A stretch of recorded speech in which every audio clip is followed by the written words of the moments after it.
Solo levelling के बाद hunters फिर से लौट रहे हैं, लेकिन इस बार जिन्वो नहीं बल्कि half human half demon devil Hunter दांते। मैं बात कर रहा हूँ Devil May Cry anime series की, जिसके टोटल 8 एपिसोड रिलीज हो चुके हैं। जिन लोगों ने ये सीरीज देख ली है कमेंट करके बताओ कि तुमको ये सीरीज कैसी लगी। डेविल मे क्राई के सीजन 1 में टोटल 8 एपिसोड होने वाले हैं और ये सारे ही एपिसोड हिंदी में अवेलेबल है, वो भी नेटफ्लिक्स। फिलहाल मैं बात करने वाला हूँ इसके पहले एपिसोड का, जिसका नाम है इन्फर्नो। तो एपिसोड 1 के शुरुआत में हमें एक हाइस्ट दिखाई जाती है, जहाँ पर एक बहुत ही पुराने म्यूजियम से कुछ लोग चोरी करने लगते हैं। सोना चांदी हीरे मोती चुराने के बाद उन्हें रियलाइज होता है कि वहाँ पर कोई और भी है। तभी अंधेरे में से निकलता है एक रैबिट, जो से कि तुम लोग मॉन्स्टर मान सकते हो। वो बोलता है कि सबसे इम्पोर्टेंट चीज को तो तुमने लिया ही नहीं, और वो है एल की सबसे स्ट्रॉन्गेस्ट स्वार्ड, डिम्मा नाइट स्वार्डा की तलवार। बनी उनको बताता है कि इस जगह की चोरी करने का ऑर्डर भी मैंने ही तुम लोगों को दिया था, जिसके बाद वो सभी चोरों को खत्म कर देता है। अब हमें मार्केट का सीन बताया जाता है, जहाँ पर एक लेडी के बच्चे के साथ डिमन अपनी बॉडी को एक्सचेंज कर लेता है। उस लेडी के पीछे अब बहुत सारे मॉन्स्टर आने लगते हैं, जिससे बचाने के लिए हमारा मेन हीरो दांते वहाँ पर आ जाता है। दांते सभी मॉन्स्टर्स को खत्म कर देता है और बताता है कि वो अपने क्लाइंट के लिए काम करता है, जिसकी वजह से उसे पता चला था कि आज आसपास मॉन्स्टर्स घूम रहे हैं। तभी उस लेडी का लड़का दांते के लॉकेट को चुराने की कोशिश करता है, लेकिन डेविल उससे बच जाता है और उसे खत्म करने लगता है, लेकिन वो लेडी अपने बच्चे को लेकर वहाँ से भाग जाती है। अब न्यूज में उस चोरी के बारे में बताया जाता है कि पूरी इंपॉर्टेंट चीजों में से सिर्फ एक तलवार की ही चोरी हुई है। गवर्नमेंट ऑफिस में सब लोग बहस करने लगते हैं कि ये काम किसने किया होगा, क्या ये रशियन का काम है, लेकिन वाइस प्रेसिडेंट की एक टीम उन्हें बताती है कि नहीं, ये हेल के मॉन्स्टर ने किया है। तुम ऐसा मान सकते हो कि ये मॉन्स्टर हेल में रहते हैं, जो से कि तुम मल्टीवर्स की तरह मान सकते हो। पहले तो कोई भी उनकी बात को नहीं मान रहा था, लेकिन जब वो चोरी की वीडियो देखते हैं कि एक बनी किस तरह से इंसानों को खत्म कर रहा है, ये देखकर सभी लोग वाइस प्रेसिडेंट की बातों को मान जाते हैं। बनी ने वीडियो में बताया था कि अगर तुम मुझ जैसे मॉन्स्टर को पकड़ना चाहते हो तो मेरे लिए हंटर को ढूंढो। वाइस प्रेसिडेंट सबको ऑर्डर देता है कि जितने भी डीमन हंटर्स शहर में घूम रहे हैं उन सभी को पकड़कर गवर्नमेंट ऑफिस में लाओ। अब हमें मॉन्स्टर को खत्म करने वाली आर्मी दिखाई जाती है, जो कि सभी डीमन हंटर्स को बारी बारी पकड़कर गवर्नमेंट के सामने लाने लगती है। दूसरी तरफ हमें दांते दिखाया जाता है, जो कि एक रेस्टोरेंट में एंजॉय करने लगता है कि तभी वहाँ पर धमाका होता है। धमाके में से एक बंदा बाहर निकलता है, जो कि दांते पर हमला करने लगता है। वो दांते को एहसास करवाता है कि वो दांते का भाई वर्जिल है, लेकिन दांते समझ आता है कि यह उसका भाई नहीं बल्कि ये वही मॉन्स्टर था जिसने की बेबी का रूप लिया हुआ था। पुलिस को सभी डीमन हंटर से डीमन के बारे में तो पता नहीं चलता, लेकिन उन्हें ये जरूर पता चल जाता है कि रैबिट ने एक एंजो नाम के बंदे को काम दिया था। पुलिस एंजो को पकड़कर अपने पास लाती है।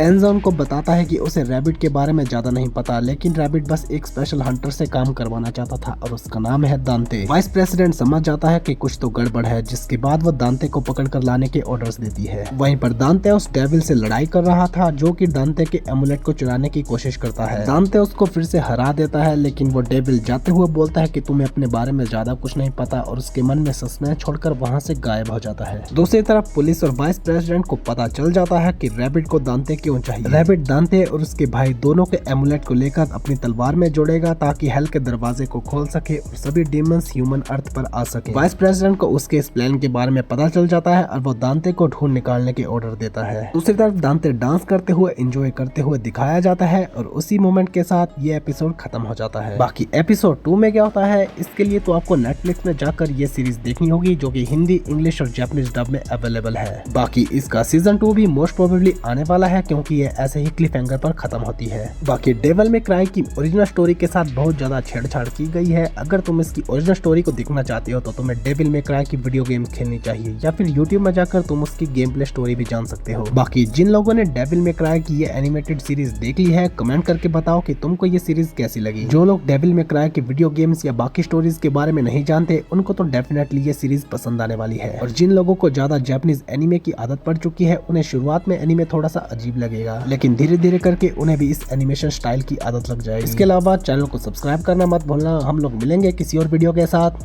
बाय।